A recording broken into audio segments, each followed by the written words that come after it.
Good evening, everyone, and thank you so much for coming this evening. My name is Jamie Singleton, and I am an English faculty member here in the College of Humanities. And I'm honored to serve as your moderator for this evening. Tonight's event is part of a special series supporting the exhibit Americans and the Holocaust, currently on display at Shake Library Learning Resource Center through April 28th. If you haven't yet visited the exhibit, I encourage you to do so. Like tonight's recital, the exhibit and all its associated events are free and open to the public. This series is made possible through generous support from the American Library Association and the United States Holocaust Memorial Museum. And we are honored to be just one of 50 libraries in the nation selected to host it. Tonight's program, Butterflies, a recital, Confronting Our Past, Insuring Our Future, invites us to reflect on history, memory, and reconciliation through a unique blend of music and personal narrative. It's a search for peace, redemption, and justice told through the voice of a Nazi's great-grandson, a story that offers both reckoning and hope. And now it is my pleasure to introduce tonight's performer and speaker, Kyle Forehand. Kyle is an Arkansas native and a graduate of the prestigious Jacobs School of Music at Indiana University. He has performed internationally, made his Carnegie Hall debut in New York, and appeared as a soloist in masterworks by Puccini, Haydn, and Faure. But rather than continue listing his many accomplishments myself, who better to tell you more about Kyle than Kyle himself? Please join me in giving him a warm welcome.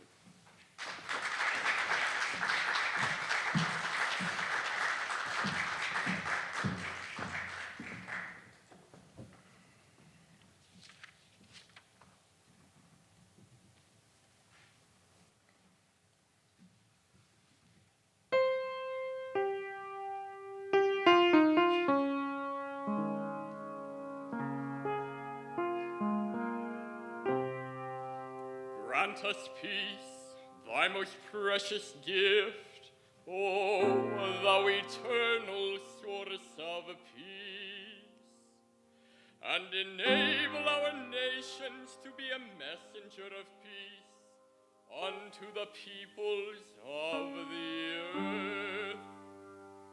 Bless our country, that it may ever be a stronghold of peace, and the advocate of peace in the council of nations. May contentment reign within its borders, health and happiness within its homes.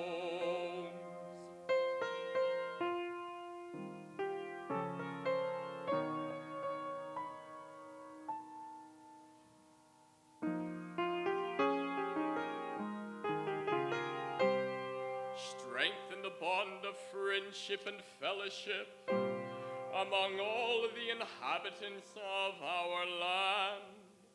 Plant virtue in every soul, and may the love of thy name hallow every home and every heart.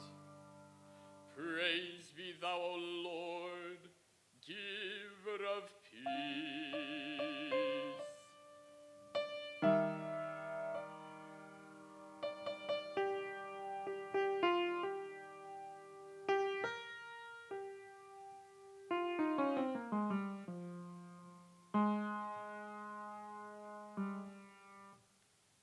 Praise be thou, O Lord,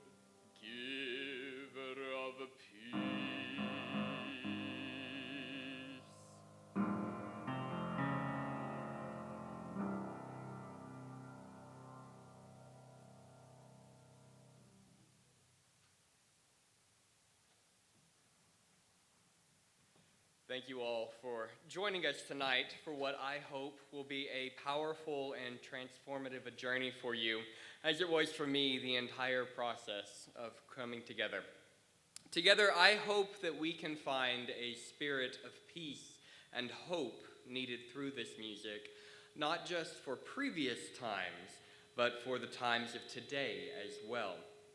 Let me also mention a very special thank you to Dr. Vicki King, our incredible pianist this evening, and Paul Roby, our wonderful violinist who will join us later in the program. Before I begin, let me state that some of the topics that will be discussed today are, for lack of better words, heavy. If at any point in our time together you feel the need to step out, please do so. If you feel so inclined to applaud, I ask that you only do so at the end of the recital. Thank you. Butterflies. They don't start out as butterflies. They transform into them. A little wriggling worm is put through a metamorphosis to become something beautiful, something strong, a symbol of hope, happiness, and life. As I began my research in preparation for this recital, the butterfly kept reoccurring. I saw it used in text written by children in Theresienstadt camps, written in letters and poems by both survivors and victims. Constantly reoccurring, so I decided to dive into the idea of the butterfly and the Holocaust. And it came to me why? Not from something bad transforming into something good, but rather the idea of putting something through something so difficult only for it to emerge stronger and fuller of life, wings spread as it takes flight. My name is Kyle, and my great-grandfather was a member of the Nazi Party. I never met him, and I only met his daughter, my grandmother, once. At the request of my German relatives who still share his same last name, I'll refer to him by his first name, Alfred. I can't say for sure why Alfred joined the party, whether because he aligned with their beliefs or if he was doing so to maintain a job to support his family in a world where appearances and membership meant life or death. What I do know, though, is this. From family anecdotes, he died bitterly regretting that Germany did lose the war, with a deep hatred for both Americans and the Jews. One can make their own assumptions from these alone. My father was born and raised in our ancestral German hometown of Bremerhaven. My family can be traced back to the 1600s in that region. Bremerhaven is a ship-faring city on the coast of northern Germany. Alfred was a Schiffbauer, or a shipbuilder. He managed companies that built ships of both pleasure and war vessels. He profited quite well from the Second World War. His two younger brothers served in the Wehrmacht, or the German Armed Forces, and were decorated combatants of both world wars. All three were registered members of the Nationalsozialistische Deutsche Arbeitspartei, or the Nazi Party. In response to Nazi Germany's propagandic call for the production of pure Aryan children, Alfred and his wife, already in their 40s and already with two much older children, a son and a daughter, and having already proven their lineage on official documents, conceived my grandmother to do what they thought was their contribution to the fatherland. You can make another assumption of Alfred's political beliefs from this. It is fairly harrowing to think that in the essence of my lineage, I am here today because of Nazi propaganda and racial ideas. I grew up with the understanding and being told that Alfred's membership and ideals were to be a family secret, a shame that was better left buried under a rug.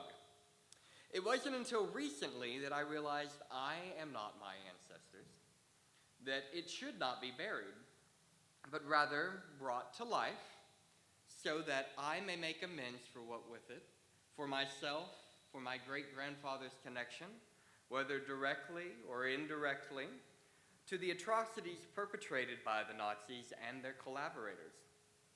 From my talks with IU professor Arthur Fagan, who is the son of Schindler Juden, or Schindler Jews, IU Jewish Studies professor Alvin Rosenfeld, Director of International Academic Programs at the U.S. Holocaust Museum, Dr. Suzanne Brown Fleming, among so many others, and with the resources they provided, came to be this recital. My goal for us today is threefold. One, to give life and voice to the music and the text of those written by victims and survivors of the Holocaust. Two, to explore the Germans and the members of the German army who defied Nazi Germany and sought justice in the face of death.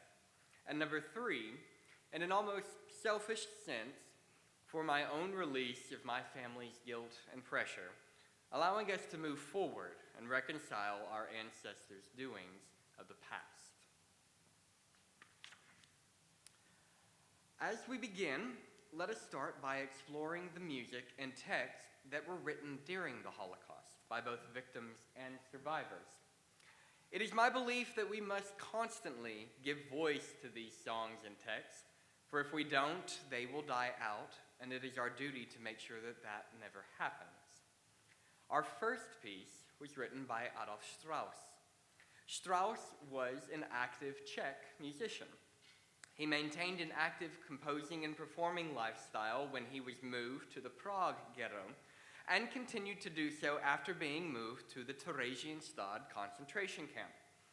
This camp became known as the propaganda camp, where films of happy Jewish children played in the camp, and more were produced to show the outside world a false narrative of how good the camps were. In this camp, though, culture thrived among the prisoners. For while the restrictions of art and music were still to be found, they had more, for lack of better phrasing, artistic liberties from the strict Nazi regulations. It was this culture that Strauss wrote this habanera, Ich weiß bestimmt, ich werd dich wiedersehen, in 1944. And as the translation suggests, knowing surely he will gaze upon his wife again one day. Shortly after, he was deported to Auschwitz death camp, and he was immediately sent to the gas chambers.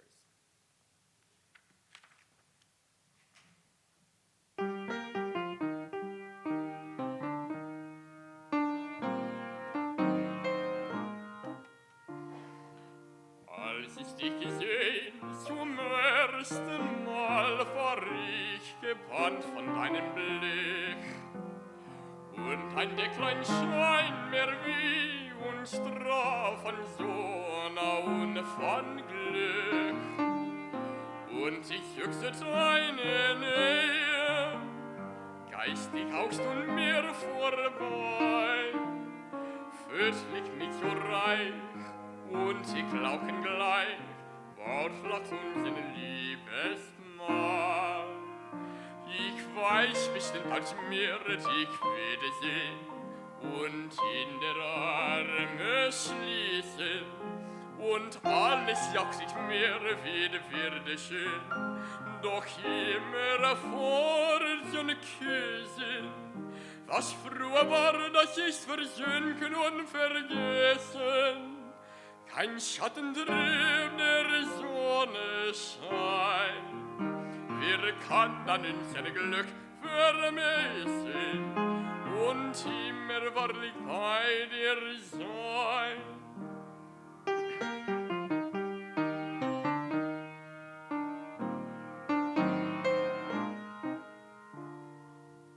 Doch das Schicksal regt sich vor, es von mir weit über Land und das Meer.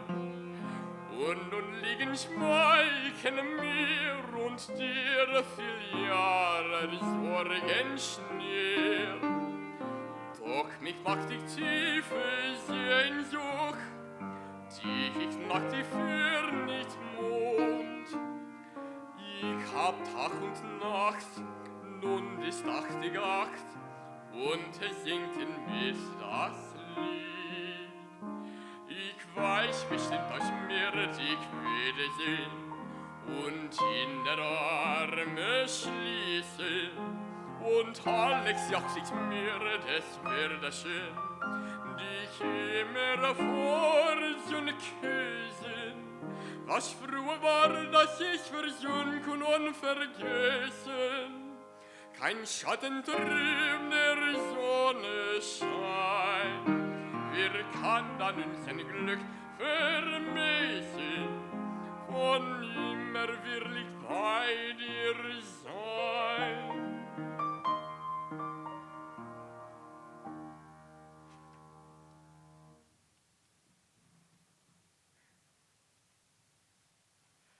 So now we'll begin to see the butterfly emerge in the writings and in the music.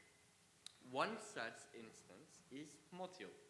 This is of a ghettoized butterfly. The children of Theresienstadt camp were a big concern to outside groups, such as the German Red Cross. It is from these concerns that the propaganda output began at the camp. This propaganda was so successful in falsely displaying the safety of the prisoners that the German Red Cross and other groups gave their seal of approval of the use of concentration camps.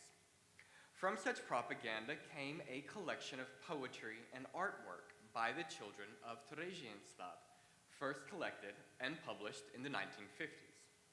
Written by children of various ages, the text flows from the surreal to the bleak and everywhere in between. Thus, in part with the artwork of imprisoned children, were bound together in a book called I Never Saw Another Butterfly, taken from a poem written by the same name. It wasn't until the 1950s and 60s that the collection was translated into English and then published. Pavel Friedman pinned this text in Theresienstadt on June 4th, 1942. 2 years later, he too was deported to Auschwitz. We will see as the recital evolves the evolution of the butterfly as well. Here we have a trapped butterfly, embodying that of Pavel's own incarceration. Nearly 1,500 children were imprisoned at Theresienstadt. None of them survived.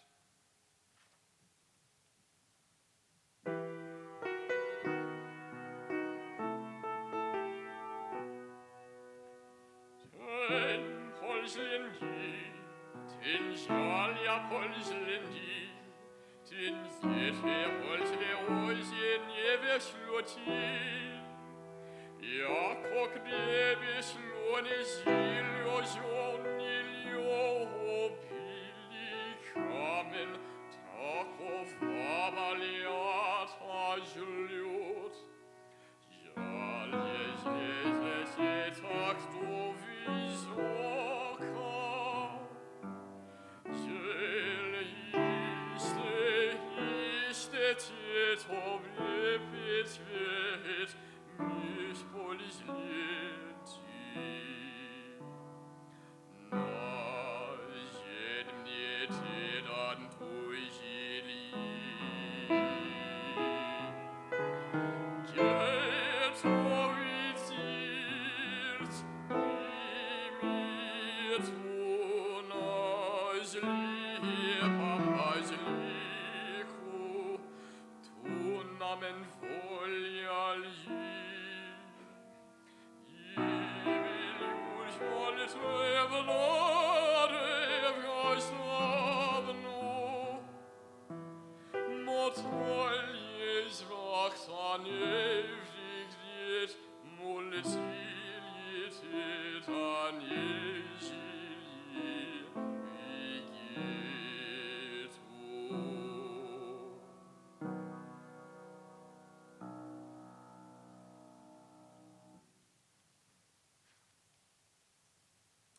Gershon Kingsley was a German-American composer born in Germany in 1922. Coming from a Jewish family in light of current events, He was put on a train leaving his home of Berlin just a few days before Kristallnacht. He never saw his parents again. He settled in Palestine, where he grew up both there and in Tel Aviv, studying music. He eventually found his way to California, where he spent the rest of his life composing, particularly making a name of himself in electronic music. In 1988, Kingsley set 3 poems that came from the ghettos and camps in his song cycle, 3 Songs from the Ghetto. The first is another setting of the poem we previously heard by Pavel Friedman, this time in English. The second poem, however, tells a different story. The text of this song, written by Shmert Kaczynski, was originally set to music within the Vilna ghetto of Lithuania and was a beloved song of its people, performed first in 1943 and at the last public performances of the ghetto before its liquidation, telling the tale of Ponar, the forest gravesite of a mass murder, a place that brought nightmares to the ghetto. The text lamenting the pain and the suffering of the people of the ghetto. The final song of the cycle, It Burns, comes from writings of the Warsaw ghetto, lamenting the inner pain and languish felt, leaning towards the anguish that comes from such a feeling.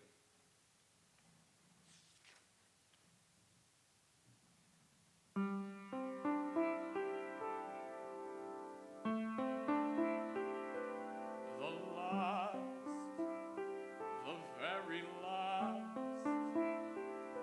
so richly, brightly, dazzling yellow. Perhaps if the sun's tears would sing against a white stone,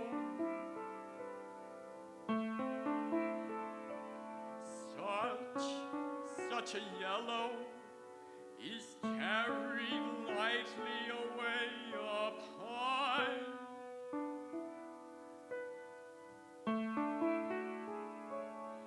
It went away, I'm sure, because it wished to kiss the world goodbye. For 7 weeks I've lived in here, pinned up inside this ghetto. The dandelions call to me, and the white chestnut candles in the court.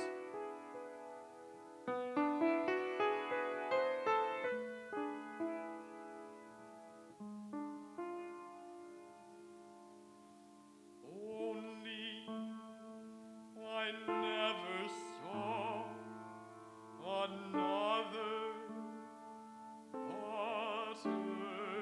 butterfly.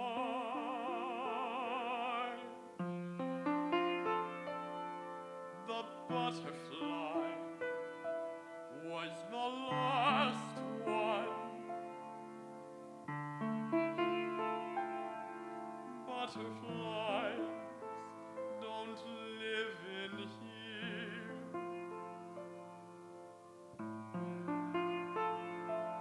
In the ghetto.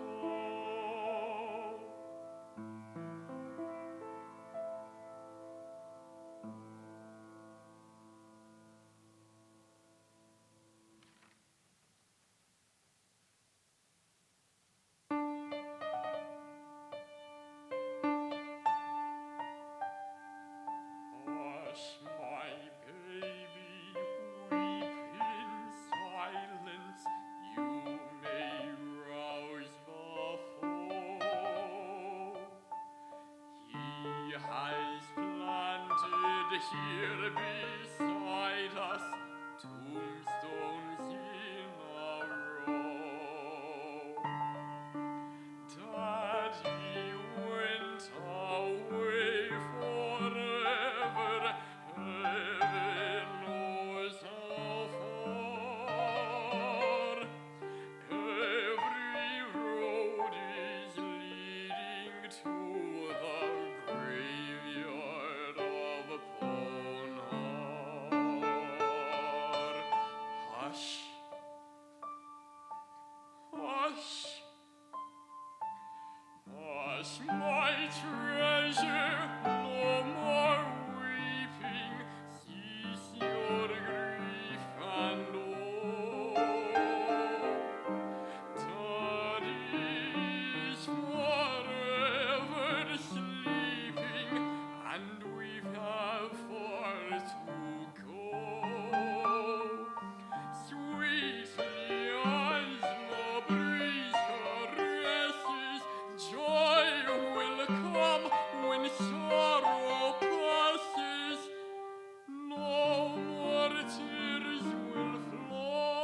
Pilsner burns with the village, and you in one blow turns to ashes, to flame all aglow.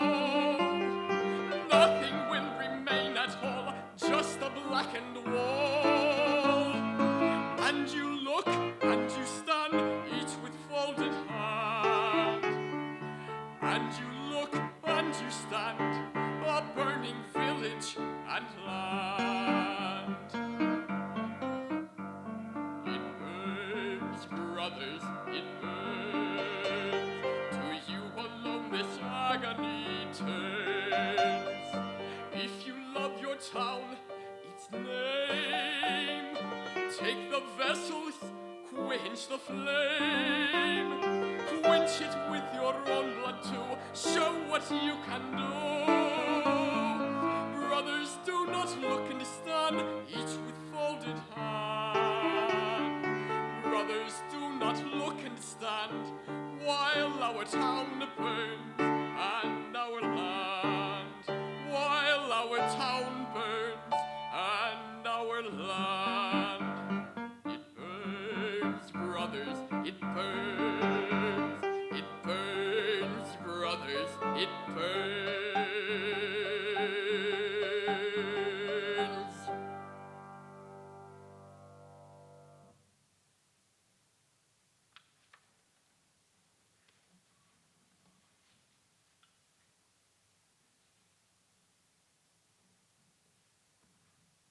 There are two factions of singers, those who believe a water bottle is allowed on stage and those who do not. I follow along the first. On April 28, 1994, musicologist and composer Jerry Silverman received the following letter. I am the daughter of the late composer Joseph G. Pinkoff. I have in my possession some sheet music written by my father during our concentration at Bergen-Belsen camp, from which my sister Ada Bonley and I managed to survive. I found the sheet music somewhat by accident in a simple envelope among my sister's possessions in 1985. She doesn't remember how it got to her, and so we don't know the story behind the music. In any case, further to my investigation, I found that the songs were definitely composed in the camp, or possibly in a transition camp called Westerburg in Holland, or were brought by my father from home when he was taken to the camp. My late father himself taught us the songs while we were in the camp. Later on, we taught them to others. Enclosed, please find copies of the songs, which I am certain were composed in the camp, signed Leah Gola Pinkoff. Here we have a beautiful example of the butterfly again, rising above it all, in total opposition of the motile butterfly previously. This butterfly is one of hope and equality. Parpar is the modern Hebrew word for butterfly, only appearing in the Hebrew Bible once, described part of the river of Damascus, stemming from the word farpar, or swift. And what better of an analogy to the butterfly than the word swift? What a testament to the evolution of the Hebrew language and the multilingual writings of the Jewish people as well.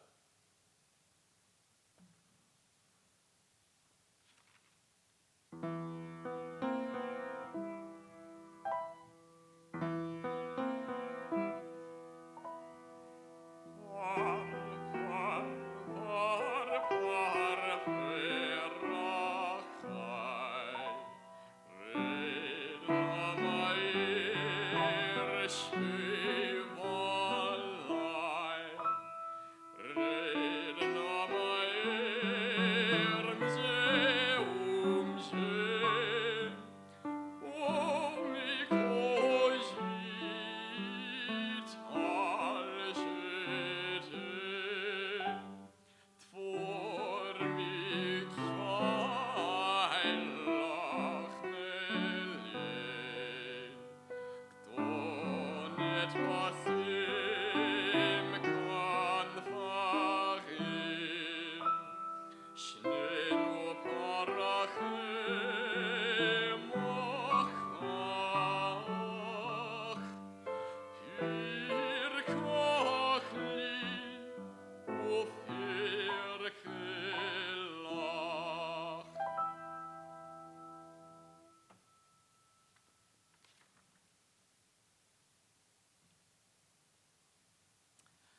As we move into the next segment, I wanted to highlight the works and actions of Germans who saw above the propaganda and the lies that were constantly being spewed at them and worked towards the protection of their neighbors or towards justice in the face of death and punishment.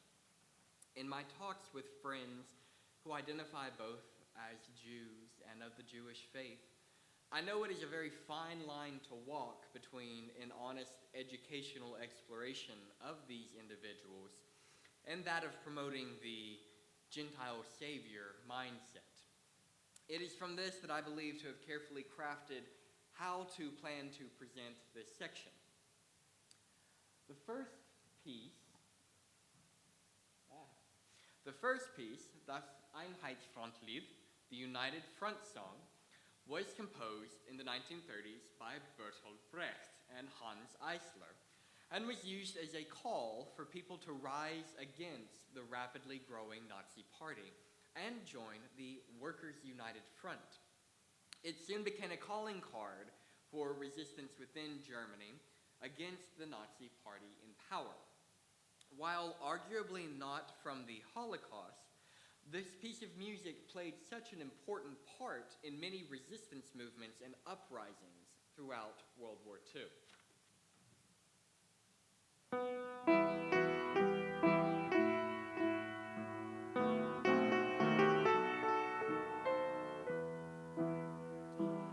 Und weil der Mensch ein Mensch ist, drum braucht und was essen wird sehr. Es macht ihn ein Geschmack nicht satt, das schafft ein Essen her.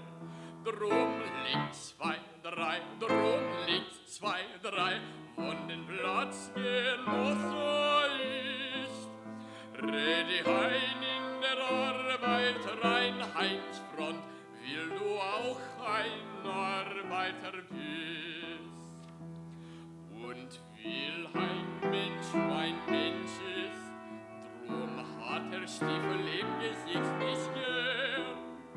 Will unter sich keinen Sklaven sehen und über sich einen Herr. Drum liegt 2, 3, drum liegt 2, 3, von den Platzgenosse ist. Reih dich ein in der Arbeit rein, Heimsfront, will dann auch ein Arbeiter bist. Another resistance song, Mein Vater wird gesucht, Mein Father, he was tracked, tells the story of the death of a father at the hands of the SA, the precursor to the infamous SS, from a child's perspective. It made its appearance in Germany around 1933, the fateful year of Germany's decline into Nazism. The first few waves of immigrants fleeing the rising oppression brought this song with them, sharing the horrors of what was occurring to the outside world.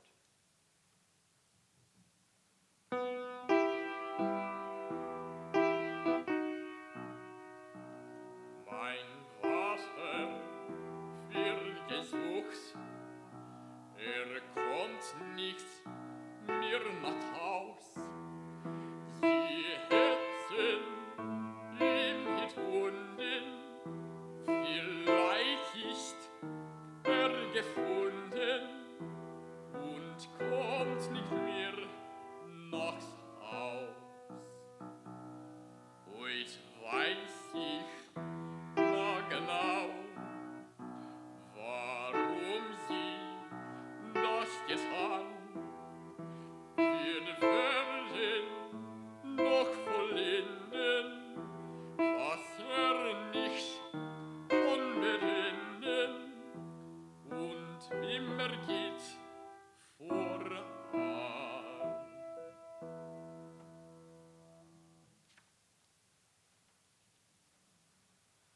Moorsoldaten, or peat bog soldiers, was arguably one of the first songs to be written in a German concentration camp.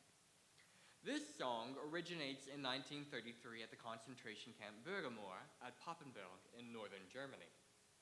Since the beginning of the National Socialist dictatorship, there were arrested political opponents, the majority communist and social democrats. They called themselves peat bog soldiers because they wanted to emphasize their equality with the paramilitary. Soon it spread to other camps, and to this day it is a memorial to those Germans who, for humane reasons, refused to go along with the Nazi regime, especially the political prisoners who were experienced in illegal existence, developed cultural forms and rituals which gave them stability in such a hostile environment. Secretly, they organized political discussions, courses, and cultural events. In many reports, the communists are described as the most active resistance group. Outside of the walls and barbed wire, the song was hardly known in Germany in the years between 1933 to 1945. Abroad, however, it was primarily spread by exiles. After his release from the concentration camp in 1934, Wolfgang Landgraf immigrated to Switzerland. In the following year, his report of the anthem appeared in print in Zurich. It describes his experience in German prisons and concentration camps during 13 months. The book also contained the Song of the Peat Bog Soldiers and its history. Landgraf purposely did not tell the names of the authors because he wanted to protect them from the persecution of the Nazis. The tune of the song that we know today was composed by Hans Eisler, while also in exile in Switzerland, using the song as anti-fascist propaganda.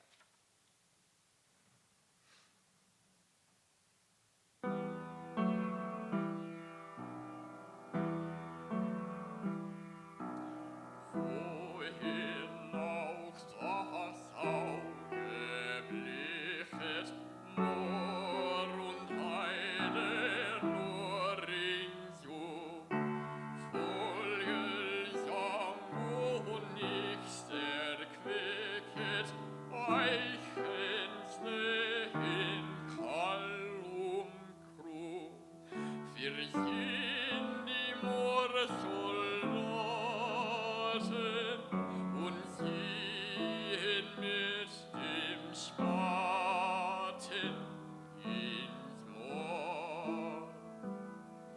Dann sind die Moorsoldaten nicht mehr dem Spaten ins Moor.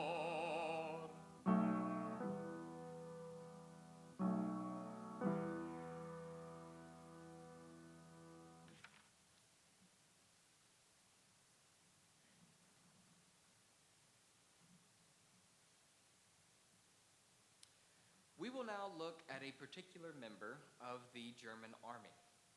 Austrian-born Anton Schmidt was a sergeant in the German army stationed at Vilna that we have mentioned previously. He was incredibly shocked by what he saw at the death and murder in the nearby forest of Ponary, and he made the incredible decision in late 1941 to do whatever he could do to help the Jews survive. His help secured the release of Jewish prisoners from the notorious Lakishki jail, supplied food to other Jews inside the ghetto, and even transported some in his truck to Warsaw and Bialystok in order that they might bring word of the mass killings occurring at Ponary. He employed them in his military office and even went so far as to hide many at his apartment and his home. His clandestine operations soon were discovered by Nazi forces, and he was arrested in January of 1942. He was soon sentenced to death and executed on April 13th. In a final letter to his wife from his prison cell, Schmidt said, "I only acted as a human being and desired doing harm to none." Schmidt was not perfect. He was enlisted in the German army. He fought for them for 2 years, and he stayed with them afterwards. But it was in his heart that led him to make the decisions that he did. When the occupants of the Vilna ghetto learned of Schmidt's execution, they recited the Mourner's Kaddish in his honor. In 1964, Schmidt was recognized by Yad Vashem as a righteous among nations.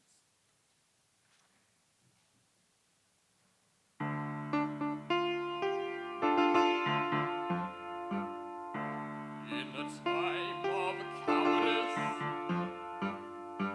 you were heroic. In a time of hysteria, you retained reason. In a time of injustice, you were stalwart. In a time of intimidation,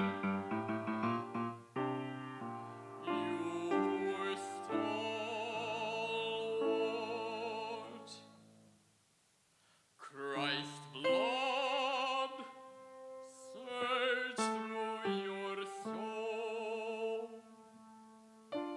and you paid the same price, and you paid the same price. Your name is honored among our people, among our martyrs.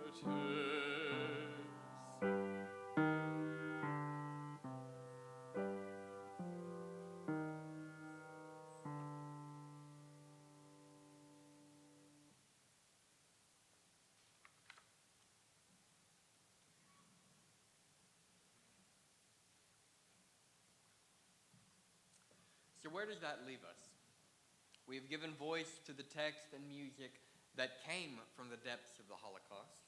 We have divulged into Germans and those who resisted the Nazi regime and worked towards the defense of their Jewish neighbors. But now what? One word.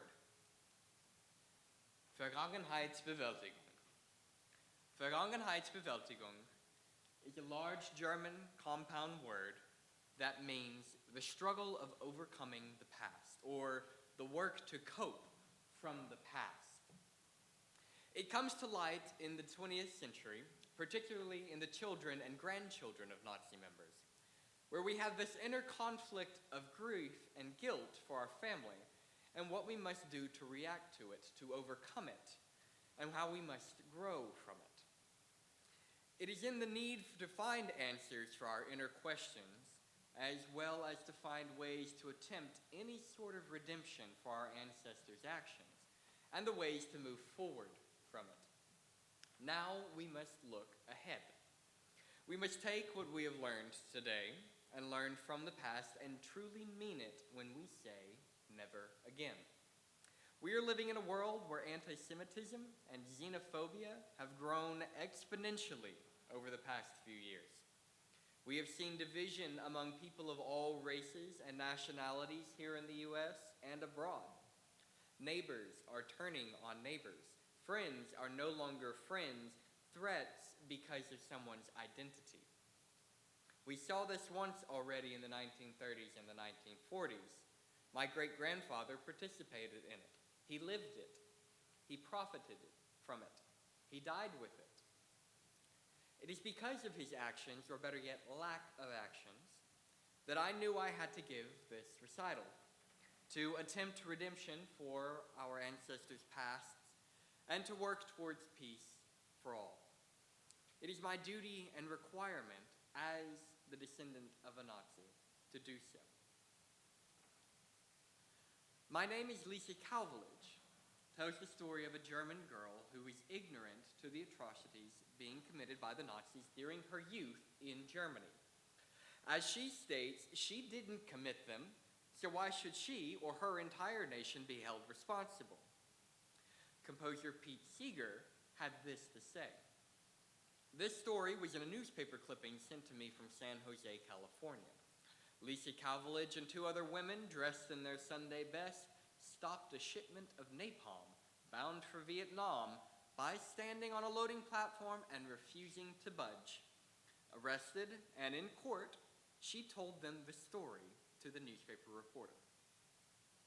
Seeger was a political activist, and while he used this text for political meaning and persuasion in the 1960s, let us look at it from a standpoint of a German who now must come to terms for the sins of her people.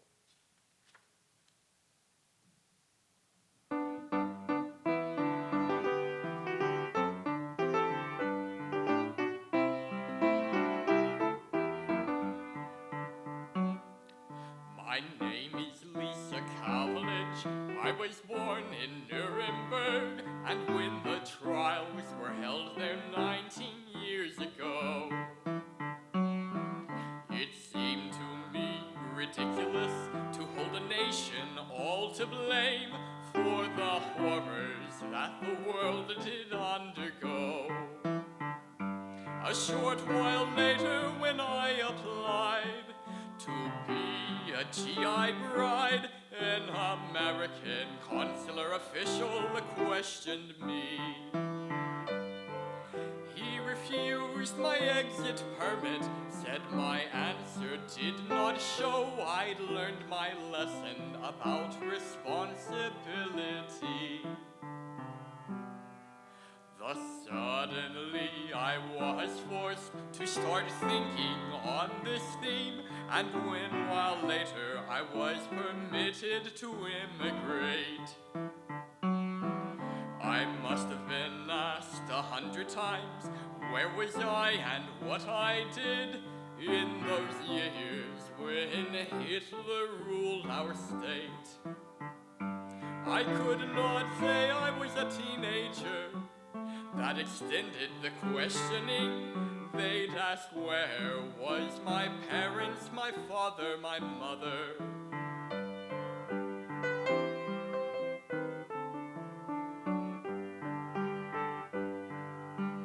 And to this I could not answer, not a thing. The seed planted there in Nuremberg in 1947 started to sprout and to grow. Gradually I understood what that verdict meant to me. When there are crimes that the world can see and know, and now I know what it is to be charged with mass guilt once in a lifetime is enough for me. No, I cannot take it for a second try, and that is why I am here today. The events of May 25th, the day of our protest, put a small balance weight on the other side.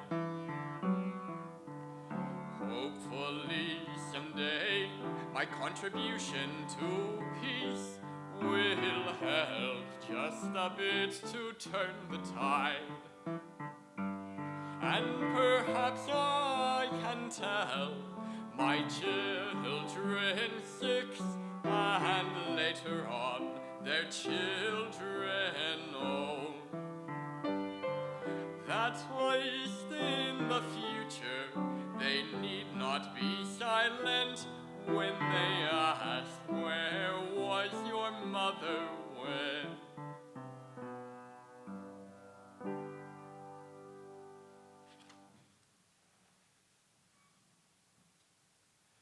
We have finally come to the conclusion of our time together. Before our last piece, I wish to give my thanks to those who have guided me and counseled me through this process. It is because of them that I have become a much better person with regards to my family. They're mentioned in your program, as well as Dr. King and Mr. Paul Roby. I hope you take something away from today, perhaps a little more openness in your heart, or a new view on something, or even with new information to give a new light to Germany and Germans of the 1940s. I am immensely proud to hold German heritage, and German citizenship. And I won't let something like this hold me down from that. German Chancellor Olaf Scholz, on the 79th anniversary of the liberation of Auschwitz in January of 2024, stated, "Never again is every day." January 28th calls out to us, stay visible, stay audible, against anti-Semitism, against racism, against misanthropy, and for our democracy. Our democracy is not God-given, it is man-made. It is strong when we support it, and it needs us when it is under attack. Today, being together in this place, we are visible. Making music together, we are audible. And when we leave here today, being seen and being just as loud. I thank you so much for sharing in the journey with me. Afterwards, please find me in the hall to talk if you feel so moved. I would love to talk with you. Together, we can bring peace to this world, one song at a time.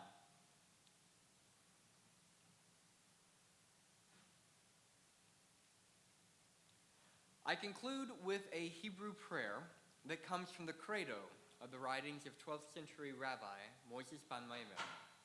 I hope you leave this place with a renewed spirit within you, full of hope for a peaceful world and a longing to soar above, just like our butterfly.